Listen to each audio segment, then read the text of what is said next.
अहिल्यादेवी, हे व्रत तुमच्या श्रद्धेची आणि भक्तीची कठीण परीक्षा घेणारं व्रत आहे।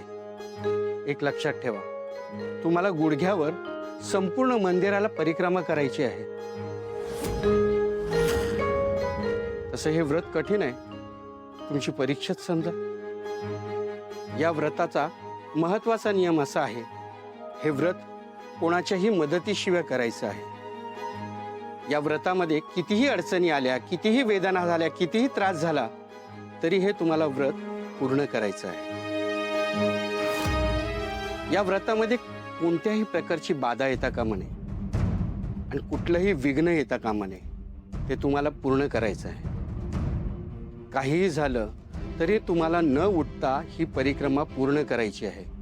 आणि हो, तुम्हाला तोंडाने काही सुद्धा बोलायचं नाहीये, फक्त देवाचं नामस्मरण करत पूर्ण प्रदक्षिणा घालायची आहे।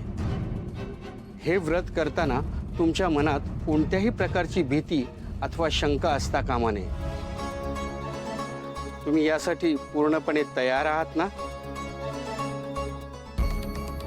हो गुरुजी, मी हे व्रत करण्यासाठी पूर्णपणे तयार आहे।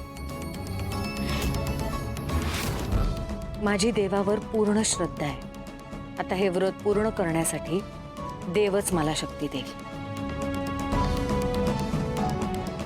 मी माझ्या श्रीकांतचा जीव वाचवण्यासाठी कितीही कठीण परीक्षा द्यायला तयार आहे।